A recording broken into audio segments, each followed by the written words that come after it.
We're live, Brother Jackson. All right. God bless y'all. Thank you, thank you, thank you. Welcome, welcome, welcome. This is our second installment in this conversation that we're having, dealing with trauma in our community and individually. We're using Dr. Joy DeGruy's monumental work, Post-Traumatic Slave Syndrome. We're looking at trauma from a historical point of view and what's going on now. And we're looking at trauma to explain some of the things that are going on now and some of the things that may trouble our communities and our people. So we're so glad that you all joined us this evening. I know one thing that I wanted to hit on this evening, Dr. McPherson. I wanted to talk about the notion of inferiority and superiority. Dr. DeGruy hits on that in the second chapter of this book, and she does so by putting things in historical perspective. She uses the Constitution. Our fourth president, James Madison, is reputed to be the principal author of the Constitution. And in it, she quotes James Madison justifying the 3/5 of a human for Africans. And he acknowledges that there may be some part deep down within the African that is human. He acknowledges that. But he also acknowledges especially the property. And that's why in his mind, he comes to the conclusion that Africans represent 3/5 of a human.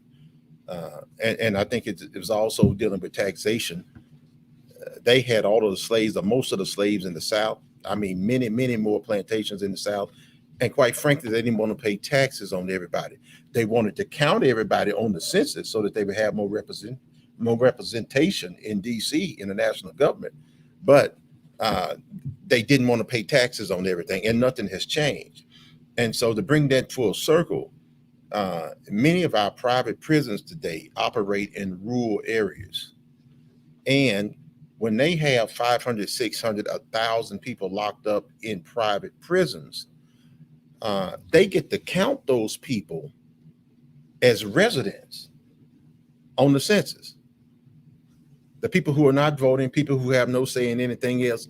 So consequently, people are still getting more representation for human capital. And that human capital has very little or nothing to say about their condition. So with that stage being set, and Madison doing what he did, you cannot pull the inferiority card without pulling the superiority card. It's like two sides of the same coin. I can't make myself that superior if I'm not making someone simultaneously inferior. And that has to do with, and we might get into this a little later, about the invention of whiteness, and get into this idea of demonizing everything Black. Everything associated with Africa is Black. So for instance, earlier this week in my class, and we happened to watch a video about some of the great cities in modern Africa, and people looking, folks looked at that and said, well, why does every time we see Africa on television, we see folks starving? And we don't ever see this in commercials. We don't ever see this in programs. I said, because they show you what they want you to see. They never show you the totality of everything. They have never shown the totality of everything. And there's a reason behind that. Is because they are pushing their superiority, and they're pushing our inferiority. And I say our as in African inferiority. Now, that comes full circle as well with some African Americans, some African people who have an inferiority complex. I have been in situations where there's just a group of African folks, everybody look like one another, and we're discussing race. And even in a group, but there's only African people, when they get to saying white people, they won't even voice the word. They'll touch their skin and then just kind of move their lips like white people. It's a phenomenon that just screams inferiority to me. It doesn't scream pride in anything that you do. It screams inferiority. I grew up at a time, and Dr. McPherson, this might have been your case as well, where my parents were kind of in that generation born during World War II or right after World War II, and they were a generation that went to school and did more than their parents had done, more than they did as youth. I'm one generation removed from the cotton field. My mother picked, chopped, and planted cotton on a plantation. And she didn't want to do that all her life, so she went to school at 16. Matter of fact, she left home because she didn't want to do it. She went to school and got an education and made a life better for herself. But my parents always told me, and many people I've heard say that their parents told them too, you have to be 10 times better than everybody else. Because there was a time when an African American with a bachelor's degree or even a master's degree could barely hold the same job as a white person that had dropped out of high school. It was a system set up like that. And this is why our parents told us we had to be consistently better. And I've heard some people kind of poo-poo that as in, you shouldn't have to be, you shouldn't have to put all that effort in there. Well, it's a whole bunch of stuff we shouldn't have to do. But that's reality. I think that was reality then. And to a certain extent, I think it's reality now. Well, and the 3/5 compromise, you talk about that. She talks about it on page 36. Mhm. The way I like to connect it to what you just said is that you talked about a system. Yes. And so when I'm trying to help people understand what we're talking about from a perspective of this book, one of the things she does an excellent job of is she talks about the system, that taxation, Yes. that politics. And so this was a system that was designed that was based on economics and politics. That's right. A system that was designed that was based on economics and politics. And one, you said the Madison, he was who? The fourth president of the United He was States. the president. So if the president is involved, if the president, then that makes it what? Institutional. That's right. So when we try to talk about historical trauma, and I think one of the things Dr. DeGruy does an excellent job in talking about how mentally, if you are inferior, if you create a system that makes you feel inferior, then you will see negative manifestations of that played out in the community. That's right. And I think that's the thing that I try to get people to understand is that because people want to play the individual card and say that was 250 years ago. That's not what we do now. And she has an argument in there where she has to defend that because that's something that she always hears about slavery was in the past. But they're talking about individuals. They're not talking about the systems that slavery created. And the system that created slavery, as a matter of fact, those things last longer. They last long after individuals die. And they built this system to perpetuate itself. And the cold-blooded thing about this system is that it doesn't matter the color of the hand that's running the levels in this system. And so they play sometimes hands that look just like your hands in the position, but when they have that same mindset that created the system, the oppression continues. I don't care what color foot is on my neck. I need the foot off my neck. I don't care that I have cops that look like me, that I have Supreme Court judges, the justices are Clarence Thomas, that look like me. Nobody would confuse me and Clarence Thomas about what we believe and what we espouse. Nobody could confuse that. Just because somebody has the same skin color does not mean that you're your kinfolk. And that is demonstrated abundantly over and over and over again. And so it's the system, not individuals. I don't want to hear anything else about individuals. Senator Langford, anybody else that said, but we can defeat racism by having dinner. having somebody over for dinner. No, you can't. No, you can't. Life does not work that way. I'm sorry. Systems have to change. And for people that say they won't change without changing the system, they are fooling themselves. This is a system put in place, and a system that was held in place by policy after policy. Let's bring it forward a little bit, Dr. McPherson. After the Civil War, you had the period of Reconstruction. Reconstruction goes along great until the election of 1876. A Republican from Ohio, from the North, is locked in a closed presidential election with someone from the South. I think the gentleman from the South actually had a few more votes in the popular votes. But Rutherford B. Hayes, the Republican from Ohio, goes to the southern states and says, look, if you guys throw the Electoral College my way, I will end Reconstruction. I will remove the troops from the southern states, and y'all can do what y'all want to. So it was about power, and it was about greed on behalf of Rutherford B. Hayes. And the whole Republican Party went for that. They cut a deal to keep the presidency while they turned the Klan loose on my ancestors in the South, who then turned around and put a system together that lasted until the 20th century, and when Martin Luther King and others like him started fighting to break that system.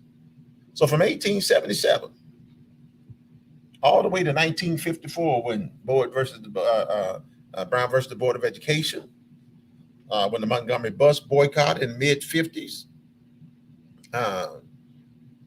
and so many others. And the sit-in movement happens in the 60s. And you know, things happen here with Sister Clara Luper in Oklahoma City, and begin to happen in Greensboro and Jackson, Mississippi, and the Freedom Riders and all this stuff. That system, that's the system that they were fighting, the one that was put in place after they ended Reconstruction in 1877. So systems live longer than people. And systems are what we must fight. Yes. Lakeisha has a question. Sister Lakeisha.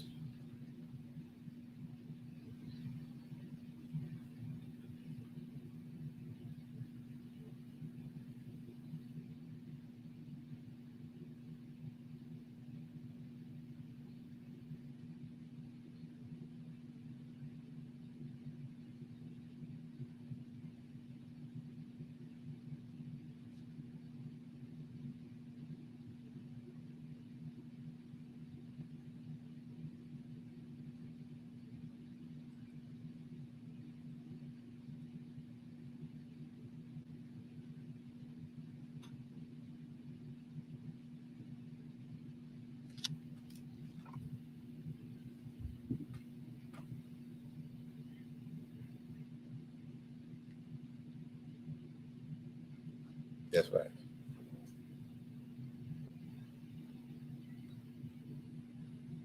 Mhm.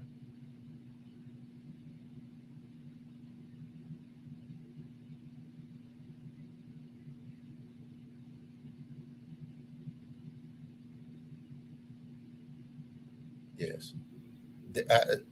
Thank you for saying that. Sister Lakeisha, that's that cognitive dissonance that she talks about in that, and how people have to kind of look at themselves and try to rationalize why they do what they do. Because you're absolutely right. You could not treat another human like that.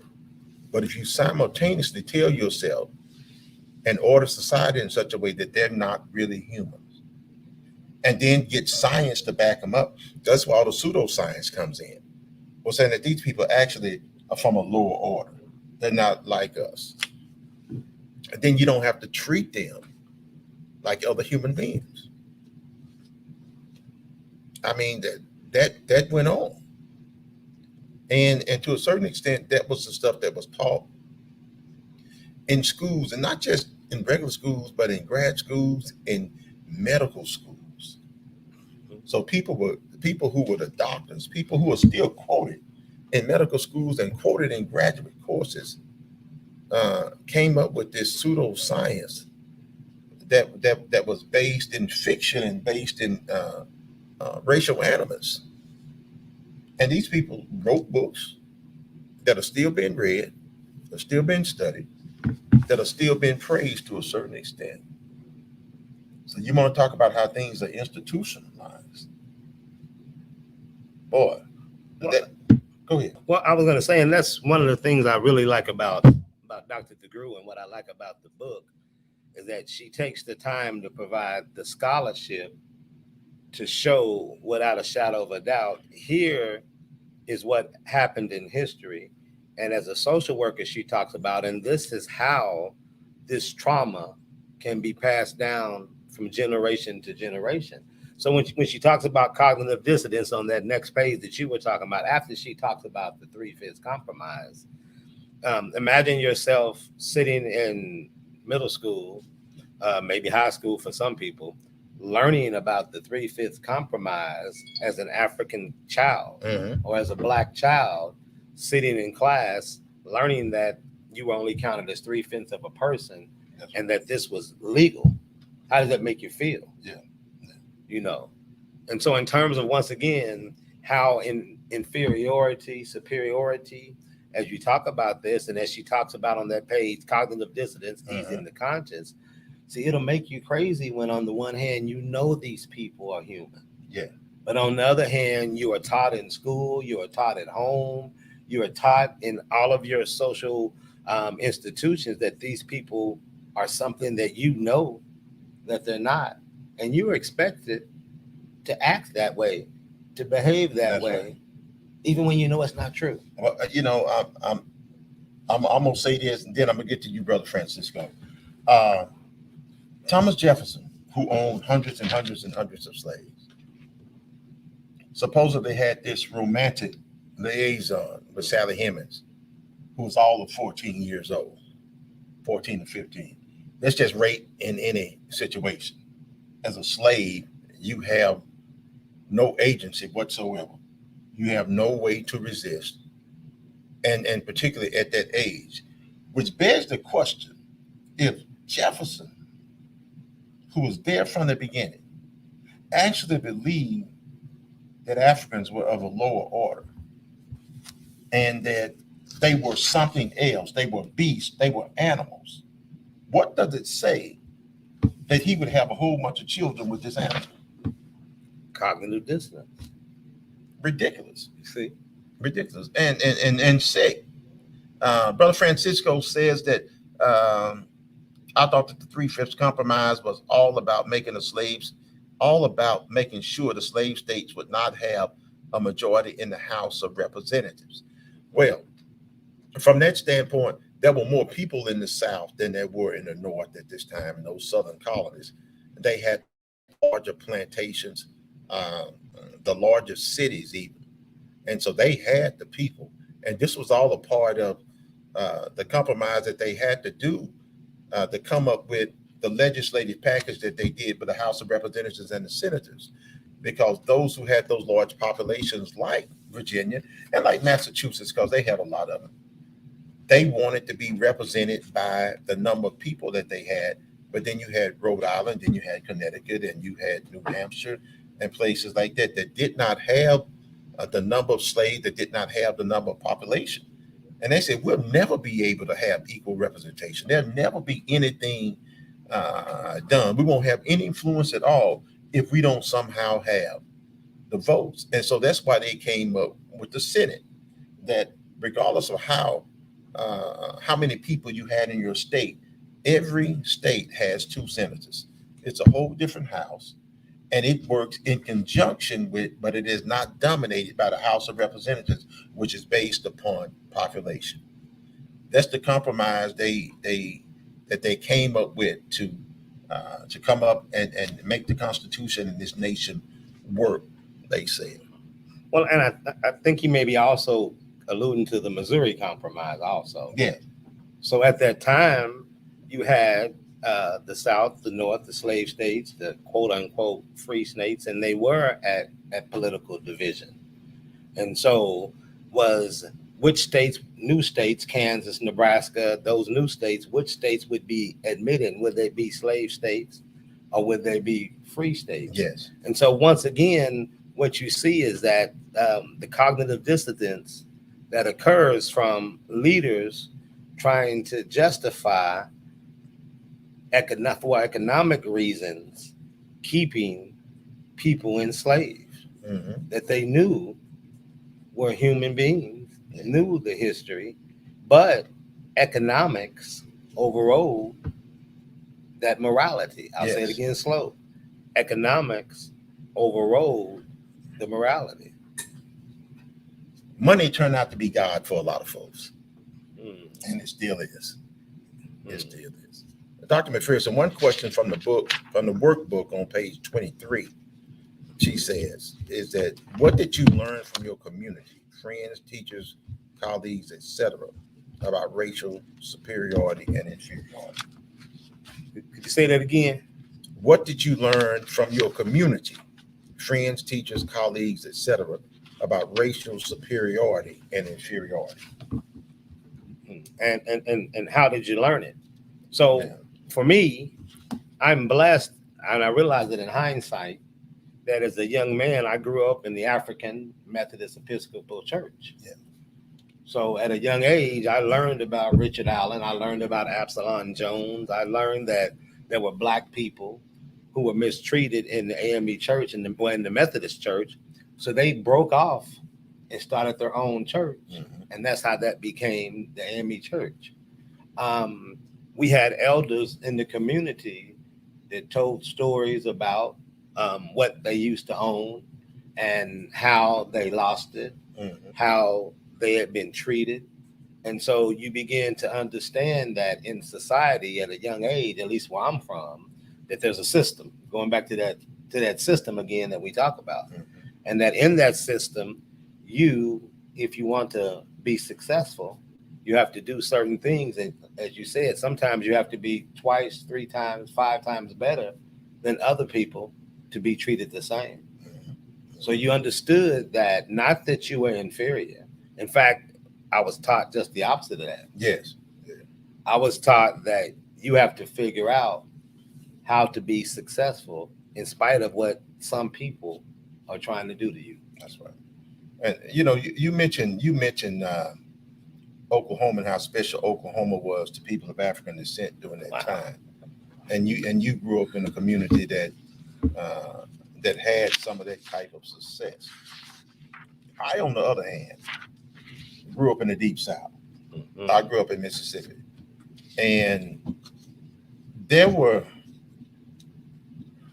always some people that were business owners and that were able to do quite a few women were the main ones, because they just didn't allow a lot of men to do it. People had to survive, and they used a lot of guile and a lot of Ingenuity. tricksterism, and should I say, and they had to play certain roles, and those are roles that people begin to say, well, that's how folks are in the South. No, that's not how folks are in the South. That's a role that people had to play to get what they needed to get. And so if people had to play that step and fetch it role so that their family could be full and supported, they played that role. But think of all that stuff that built up on the inside of them. And so, it's like it kind of rolls downhill. So sometimes people would put up with that stuff all day. Then they come home and they take it out on who was at home. They take it, they kick the wife would kick the kid would kick the cat. It was just one of those things. And so that's a tough price to pay to survive. And it was not as simple, because the simple thing, well, why didn't you leave? I would have just left. It wasn't that easy to do that either. I had some family that did it, but most of the family that did it, but they did not have a choice. I cannot tell you how many African Americans fled the South because somebody else died. Some white person died and they knew they couldn't stay. They knew they couldn't. And they changed the name and they fled north. They hopped the train, they got in the car, their family got them away and they went to Chicago, they went to St. Louis or Detroit or Milwaukee. And then they began to send for folks, for a sibling, for an uncle, for another child. I mean, one after the other. And there is the Great Migration, you know, one of the ones that Isabel Wilkerson talks about, and how people got to where they are. And some people went to one city and it didn't work out, and then they went to another, but they did not go back home. Not for a long time, and not till that storm had passed. So continually moving, Continue to move, trying to make a way. trying to make a You know, almost like a person who has no home. That's right. So you have to go find a new home. And then we talk about the trauma of being homeless, the trauma of having to leave because someone died that you had nothing to do with. And that story that you just told about Mississippi, I've heard it so many times throughout my life talking to people about their uncle, or about how their father had to leave town because they got into a fight with someone, and that person was a Caucasian, so they knew that they had to get out of town. Yeah, they didn't have a choice. You know, and so once again, another way that the system creates trauma, you see. And so forcing people, that's almost like being a refugee in a war, being forced to move. That's right. You see. And so in terms of our historical time, and what I like about what Dr. DeGruy is trying to do, and so people, you got to read the book. Yes. What I like about what she's trying to do is that she's trying to get everyone to understand how what happened in the United States of America has created trauma that has been passed down through the generations, and it's still being passed down to this day in 2021. I'll tell you what. Let's start with this. There was a book written. Zora Neale Hurston did the research years ago about the last slave in America, about a gentleman named Cudjoe. Cudjoe was on the last slave ship. Because just because the slave importation stopped in 1808 in the United States, that didn't stop folks from smuggling slaves. Like prohibition didn't stop folks from making whiskey. They kept doing it. They were doing it on the slide. And so he came in on that ship, and he talked about the trauma of when he was captured. The trauma and how he looked back at his mama, how he looked back at his family. And he just knew within his spirit that was the last time he was ever going to see them.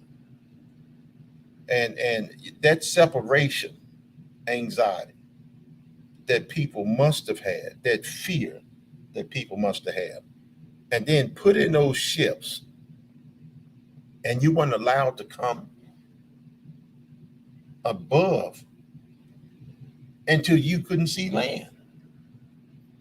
And you know, I've taken a cruise before, and it's very disconcerting even now to look around and you can't see land anyway. And many of those brothers and sisters had never been in a situation like that. And so now they put you, because you were this tribe, next to somebody else of that tribe, so you couldn't communicate, so you couldn't plan, so you couldn't talk to one another. You did that, and then we had to come here, and we were all mixed up. And then years later, they came with the plan to send everybody back to Liberia. But they didn't know whether you came from Nigeria, or whether you came from Angola, or whether you came from Ghana or Senegal or the Gambia. They didn't know where you come from. They just brought you back to Liberia and said, this is your new home. You're back home. You're back in Africa. But you carry the same baggage that you picked up in the United States. And you come back and you treat Native Africans the same way folks treated you. Well, and then the Ma'afa, the trauma that you talk about, the Ma'afa, from the transition. But then when you get here, we, because of who we are, manage to learn how to survive. Mm-hmm. So we deal with these traumas from being snatched from your land, being forced to forget your language, being said that you can't praise your God, being said that you can't play your drums. I've actually traveled places where they were told that they couldn't even play the drums. Yeah. You see. So being forced to be separated from your culture was a way of destroying that self-esteem, a way of destroying, a way of destroying that self-esteem. I'm gonna let you get that question, Brother Jackson. Oh, I'm sorry. Mhm. It says, thank God that other blacks had compassion to take in others of their color and assist in helping them find housing, food, jobs, etc. That was necessary. People had to assist one another because they needed assistance at some point. When you came north, and you were I can't stress this enough, you were in a new climate. Chicago ain't Mississippi. Mississippi can get cold, but Chicago, that's a different kind of cold. And people were paying this high rent for the worst possible places. But it's they did not come by themselves, and that they brought stuff with them. They brought their culture with them. So just as you said about not being able to play the drums, I want to make this allusion. I talked to a brother the other night, and I was telling him about this when he was talking about religion. As if religion is just a static and just stays where it is, and it never changes. And if it changes somewhere else, it's somehow out of order. Ifa, for existence, had to change. It had to change some. It had to pick up some stuff. It had to leave some stuff in order to survive. It was different in Southwest Nigeria and Benin and Togo than it was in Cuba, or than it was in Haiti, or than it is in New Orleans, that it is in other places. It survived. It survived. It latched on to some things. It left some things, but it kept the basic framework of what that faith was, in very much the same way that Christianity did. It's very much the same way that Islam did. I mean, I can remember reading about Mansa Musa, of course, the richest man in the world, the Emperor of Mali, who went on the Hajj and just wrecked the economies because he had so much gold on the way. He just messed up everybody's stuff. And that's how folks knew it was that kind of gold in Africa, and they started wanting to come and find it. But when the Muslim scholars came to Mali, they said, well, yeah, he's a Muslim, but he's not a Muslim like we are Muslims, because things are localized. That's how it is. We got the new Pope several years ago, and he was trying to make everybody do the Latin right and speak Latin. Folks in Uganda don't speak Latin. Nobody's gonna do that. That's out of whack. Religions and everything else change when you move. Black folks left the cotton fields, moved to Chicago, and they were Christians, and they went to church, and the folks looked at them and said, we don't do that up here. Y'all, you should have left your tambourines at home. We ain't doing that here. Guess what? They send for the preacher comes north, then you got a storefront church. A whole new industry emerges because it transitioned, it changed. And it must change. If it's a living organism, it must change. And I think our culture is living. Mm-hmm. And so our culture adapts itself to wherever we find ourselves, some kind of way. Well, and that'll be something that's familiar to you when you go to anywhere where you find the African people. Well, and a lot of times something intrinsic, something you just feel. Yeah. I've had an opportunity to travel to Africa a few times, and so it's an inherent fear. And Dr. DeGruy talks about when she went back to Africa. In fact, she talks about how the children are the very first part of this, and so. But cultural adaptations are necessary for survival. Yeah. And one of the things that we have been able to do as a people is that we've been able to adapt, but at the same time, some of those adaptations is what it's caused the cognitive dissonance. Let me give you an example. I come from a place that's a small town. It's very rural. You have a lot of farmers.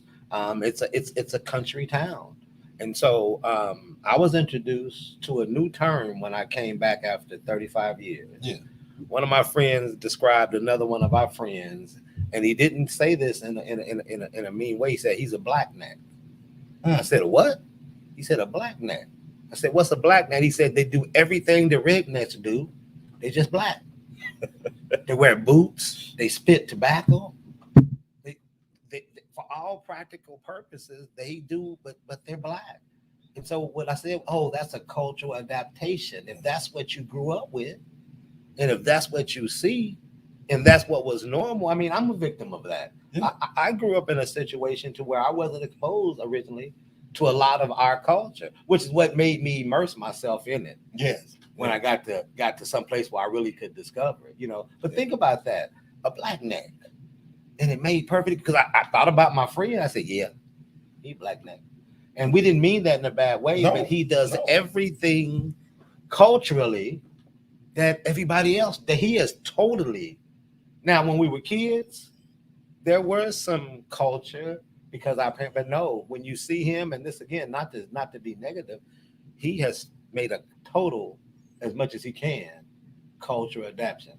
Now, the cognitive dissonance comes in when the system says, no, you're black and you get treated differently. Now, but why? I did everything that everybody else was doing. I tried to be a good person. I tried to go to school. I got my horses. I'm doing, but you still treat me differently in 2021? Yeah. Well, if you look at the book, and I want to make sure we say this, it's Post-Traumatic Slave Disorder, America's Legacy of Enduring Injury and Healing.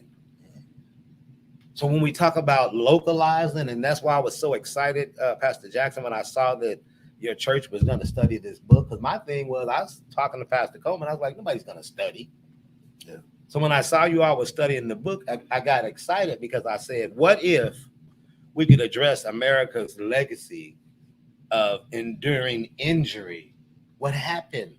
People were injured. People were traumatized. And last week we talked about this. This is not black people. American people were traumatized. Like we said, where did all that hate go? I couldn't help but nod when you were talking about your friend, and because I have a guy with high school with exactly the same. If you just heard him, you would already have him pegged to somebody else. If you just heard his voice and everything that he likes and everything that he does, and he's doing exactly what he said he was going to always do. He said he's going to be a rancher. He's a cowboy. He wears his gun on his side. He's a Second Amendment person and real conservative politically in the whole 9 yards. Mm-hmm. The whole 9 yards. He's a good guy, great friend of mine in high school, but we don't have a whole bunch in common now. It doesn't mean I don't like him. I love him. Uh-huh. And that's what we talked about last week, is that we have to stop with this, because I don't agree with certain things you do does not mean I don't like you. That's right. In fact, if what you do has caused me injury and harm, mm-hmm. it's my duty to try to figure out cognitively and how to change my situation. And I make adaptations, And so when you look at what she does in the book, and as we try to talk about how, as we go through these next couple weeks, how do we make this about what we're talking about in Oklahoma? Oklahoma has a very, very unique history, particularly when it comes to this whole idea of enduring injury. And the part I'm about is healing. The book does an excellent job, and other books do an excellent job of explaining without a shadow of a doubt what happened. She does a great job with her scholarship. And so here's the deal, is that, okay, how do we deal with this injury? Because when you get injured, you used to play football, Pastor Jackson. When you get injured, what are they supposed to do? What's supposed to happen to you when you got injured? It's supposed to treat you, but supposed to treat you. You're supposed to get some rehab. They're supposed to work your knee or whatever your problem was. That don't always happen though. Well, and so it doesn't happen when you were 23 at Jackson State. So when you're 63, we 55. Yeah. So when you're 55, You get knee replacements. See, you get knee replacements when you're 55 because they didn't treat you. Yeah. And so that's what's going on right now. Yeah. America, our community, what you see manifested in our community is because we didn't get the treatment that was necessary. Like you said, right after Jim, right after 1877, I'm just going to be a nerd for a second. 1877, the Hayes-Tilden Compromise. Exactly as you described it earlier, and politically, they said, we will give you your power back in the South. We will let you terrorize and release the Klan back on the African-American community because we need this power in Washington. So there's that dilemma again. What are you going to do with these black people now that you've let them free? So that's what she talks about, is that we've got this cognitive dissonance because you said they try to send them back to Africa. Yeah. Well, okay, well, American Colonization Society, some people considered it to be a racist society, but the idea was some people did go back to Africa. Yeah. And so it's a joust, Reverend Jackson. It's a back and forth. Yes, it is. And so what we're doing today, and again, that's why I was so excited, is that your church, what if other people read the book along with your church? What if we can begin to address and heal? Well, you can't heal first when you don't even know what happened to you. So that's what I'm happy about this book and what Dr. DeGruy does. And I'm encouraging people to don't just look at the book. I encourage you to go online. She has a great deal of information online that you can find out about what she's speaking, because there's no way you and I can represent what she does in terms of her research. And so I took the class. So I strongly suggest those who really want to get an understanding of how do you deal with this. Yeah. I suggest that you take the class online. I think it's joydegruy.com. Yeah. And so again, how do we in Oklahoma, considering what happened in Tulsa, considering what happened in Boley, considering what happened in Redbird, considering what happened in Deep Deuce, how can we deal with this trauma of what happened to us? Let me piggyback on that, Dr. McPherson. And you made a great point when you were talking about football injuries and different things like that. I think you have to go back to acknowledge the initial injury. Say again? You have to acknowledge the initial injury and deal with that fact, because everything else is built on that. For instance, I hurt my knee 11th grade in high school. Well, I just lived with that pain until I had my first arthroscopic surgery. Then I had a second arthroscopic surgery. And then the doctor said, well, nothing's going to fix this knee but a knee replacement. So I had different things that I tried to fix the initial injury first, but I couldn't really get rid of that pain and fix it until I had a knee replacement.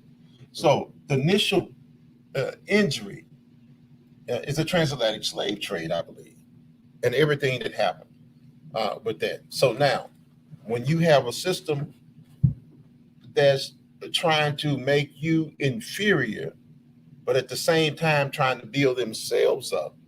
And so now I'm reading this, and then it's hit me because I couldn't go with, I can go with Dr. King so far, and then I had to let him go. But Dr. King kept talking about trying to save the soul of America. He kept talking about that point about how this racism not only affected people of African descent, but affected the white people. He gave them a false sense of superiority. And it gave African people, a sense of inferiority. And so everybody was fooled, because life is not what they think that it is. We are not who they think that we are. And they not who they think they are. And so we have to begin to deal with that part. Right now, we can't even get people to acknowledge that it happened. When you get people that are writing textbooks and talk about the immigrants that came to this country, the African immigrants. Is that what you call people that are kidnapped? Well, Dr. DeGruy, excuse me, talks about how Chancellor William calls them scholars with a pen. I mean, see, racists with the pen. People who use their own research to rewrite history. So Dr. DeGruy does a great job of providing information about some of the research that was done on African women. These things that they were doing because they wanted to say we were less than human. She does a great job of providing that what happened in Oklahoma. Wow. What happened? We just saw in Tulsa, the biggest event in terms of a racial massacre. And again, it wasn't just Tulsa. And so if you look at how can we, in the state of Oklahoma, how can we utilize Dr. Joy DeGruy's book? How can we utilize what you're doing at your church? Pastor Coleman is going to be doing some stuff on trauma in the African-American male. So as we look at trauma in the Black church, what you see us trying to do is, first of all, in this first phase, thank Pastor Coleman, is to educate people. Because a lot of people never heard of this book. That's right. Pastor Jackson. That's right. A lot of people never heard of Dr. Joy DeGruy. And so again, we have to introduce the book to the community and try to get some folks reading. And at least we know folks from East 6th Street Christian Church are reading the book. And so that's a start. I'm glad to hear that. Sister Lakeisha, who was online earlier, that asked the question. Sister Lakeisha's in a doctoral program. Okay. And just got her thesis approved. She came in and told me today, and it's going to be dealing with this very same thing. Wow. Right here. So she's going to be using this as a primary text for the research that she's doing, and we're just thrilled about that. We need people to read and we need people to write. We'll work out the other details later. Just write and read. I mean, this is how we get better. This is how we obtain new knowledge. Read, and then we discuss what we read. We run things through the strainer of history and the strainer of truth, and we run things by people. Because look, I have all kind of stuff floating in my head, and I think I have solved the world's problems. Then I opened my mouth and said, and it sounded crazy because I've only been talking to myself. I've only been talking to myself. So we need to talk to other people, and preferably talk to folks who know more than you. And I think there's value in us getting together in groups and being able to read together and discuss together so that we can grow together and heal together. Dr. Joy's book that I have right now is a copy that she autographed. Oh, wow. Okay. That she came. No, this is different. I got it another time from somebody in Wichita. And she said, "Be the healing." Okay. Be the healing. That's in our own handwriting. Be the healer. And so that's from Dr. Duke, Be the Healer. Yeah. And so in 2021, without a shadow of a doubt, a racial massacre happened in Tulsa. No one's arguing that anymore. No one's arguing what happened, how it happened. That's in Oklahoma. So if Dr. DeGruy says be the healing, what we're seeking to do, what you all are doing, we're reading the book, is that's the beginning process with the healing. You got to learn. That is the beginning healing process. And I want to say knowledge of self, and so let's look at our history. A lot of times people want to talk about multiculturalism and people want to talk about people of color. And I think that's a beautiful thing. But I also think that Black people, if that's how you define yourself, should look at our history and begin to say, like for instance, me, Brother Jackson, I see some of the historical trauma that was passed down to me in my parenting. In my parenting, I still think ways that maybe weren't the best ways that my mother and my father taught me. At the same time, I've told my children, life's not fair. Same way my mother and father taught me. I told them that you have to be better than other people. Now I'm saying this in 2021. Yeah. The same thing that was being said in 1975. Yeah. I'm still saying these things because the historical trauma is still occurring. Absolutely. Now in Oklahoma, how are the children? In Dallas and in Texas, how are the children?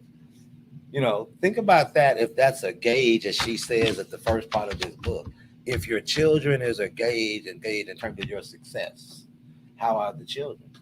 Well, Dr. McPherson, I will say this, and I think one of the frustrating things is that there are no quick fixes. And I think even we as adults, like our children, have such short attention spans. We like things to be fixed immediately, but it didn't get this way immediately. And we're going to have to put in some work that people don't want to do, quite frankly.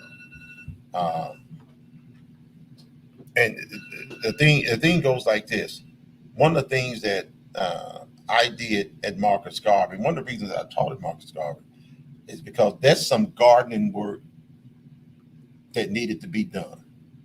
I kept saying it. I want to help produce a group of young men who would be different on purpose, who would be unique on purpose. Nobody making any babies before their time. Nobody go to prison. These are men that would be successful. Everybody didn't have to go to school. And then it turns out we got some folks in school on the way to a graduation.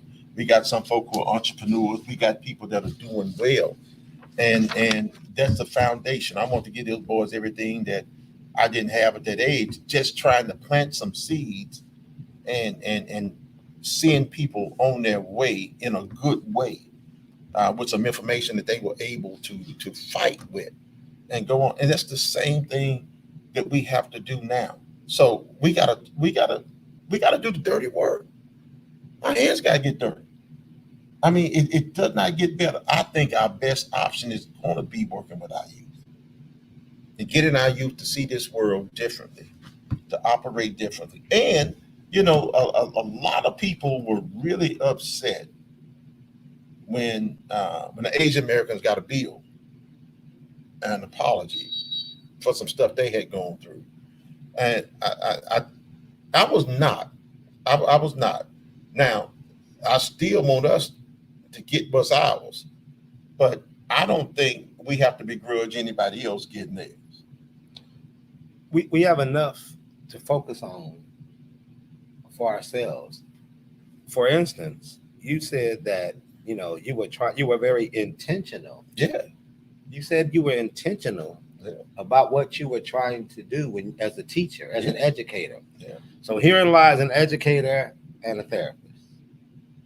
Educator says I was intentional about what I was trying to do, and the therapist says for the last 28 years I've worked at Care for Change, trying to help people in the community deal with issues such as substance abuse and addiction, deal with mental health, deal with those types of issues. And so now I want to be intentional about doing some things to help that population that I've seen suffer so much in terms of historical trauma. And so one of the reasons that we are pushing this outreach initiative, Pastor Jackson, is that I saw what you were doing work. We saw it.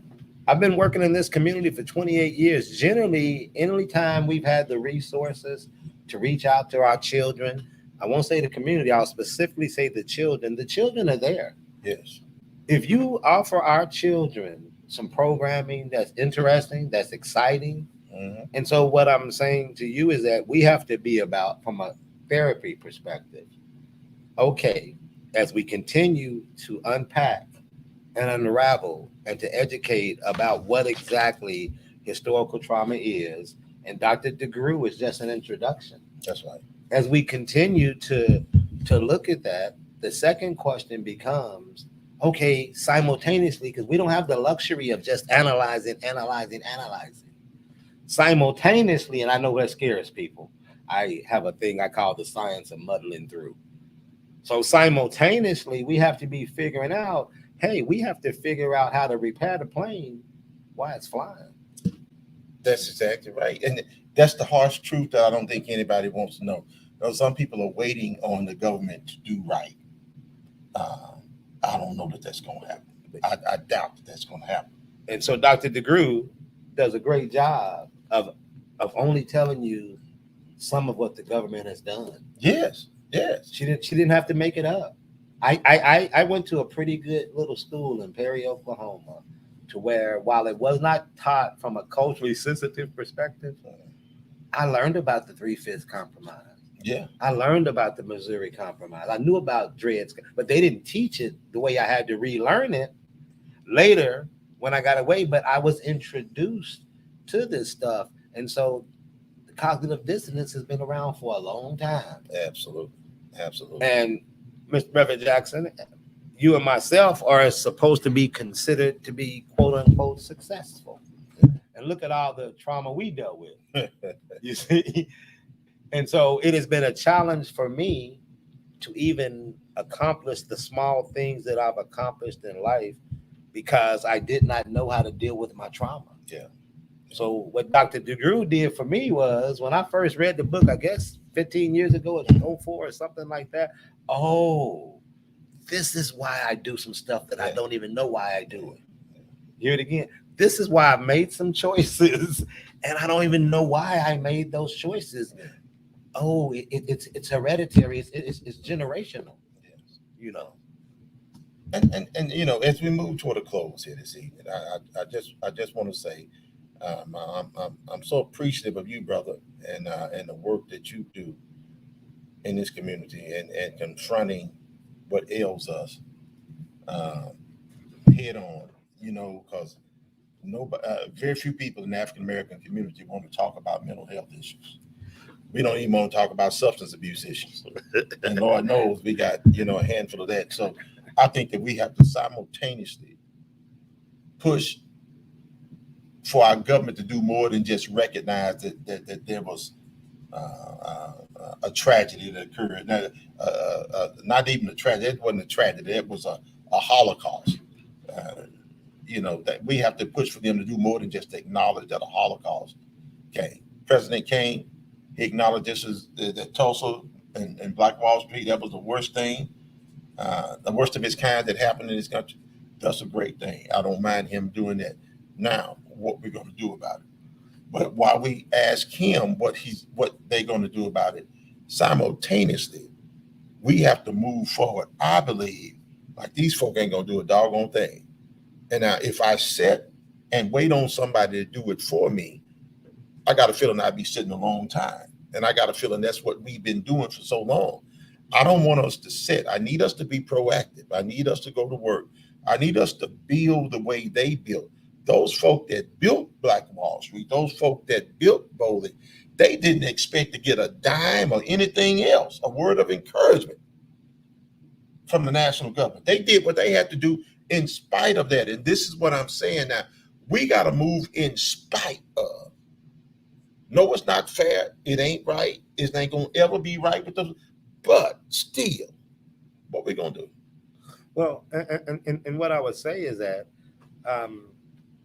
what choice do we have? Those of us who profess to be believers, we have children, we have community.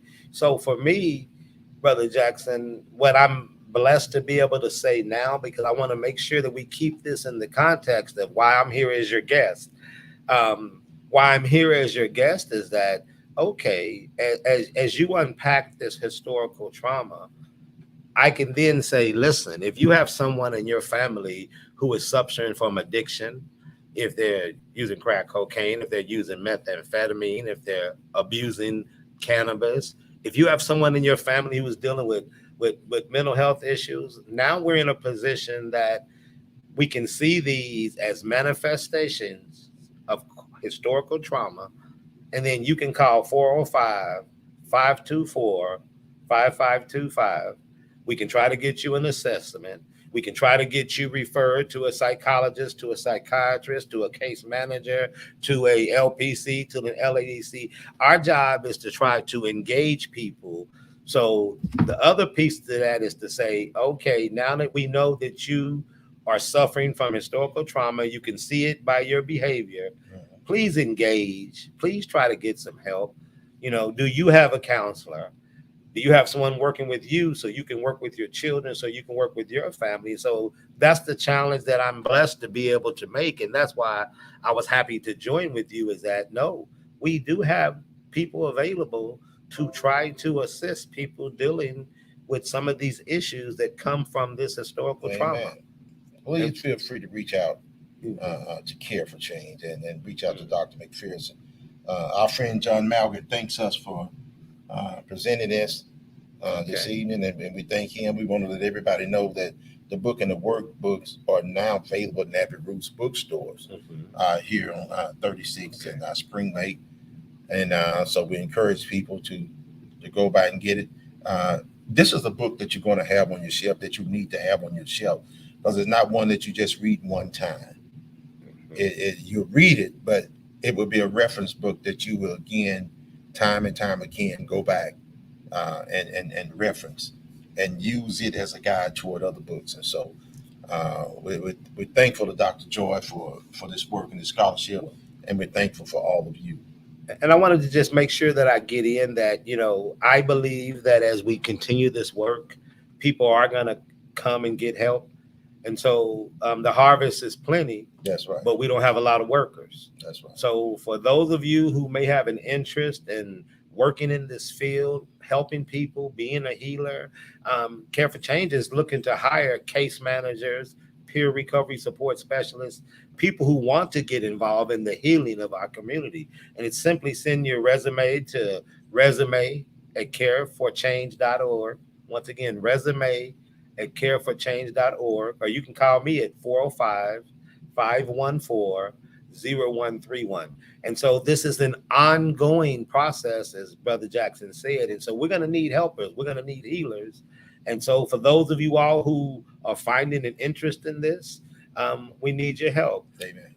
Last thing, Reverend Jackson, I learned today, and this is the blessing, that I met a young 32-year-old African-American male who went to the doctor for the first time in 13 years. Wow. He hadn't been to the doctor since he was 21 years old and dropped out of college because there's no insurance. So my understanding is that there may be some eligibility for African-American males for Sooner Care now. Wow. He was able to go get a checkup out at Mary Mahoney. And so I just want to really push that as a part of our healing. One of the things that we as Black men, we didn't have access to health care. And so again, I'm saying to you that if you are a young person and you do not have health care, I ask you to maybe call Mary Mahoney, call someone, get online and apply for your health care. Go get your dental work done, get your checkups done. And so health is a major issue in terms of causes of historical trauma. That's right. So once again, try to get your Sooner Care. Try to get that. And then also for a lot of young men, for this young man particularly, now he's going to have access to his medicine that he needs because he has insurance. So he won't need to go over to the state place. Yeah. And so get your insurance. That could be a blessing that came out of this new Medicaid increase. Amen. Amen. And last thing, make your decisions, your health decisions, based on science and based on knowledge and scholarship. Don't make it based on Junebug. Because I mean, it is what it is. And I'm not even, and just to bring up the whole virus thing right now and the vaccine, I hear it compared to Tuskegee.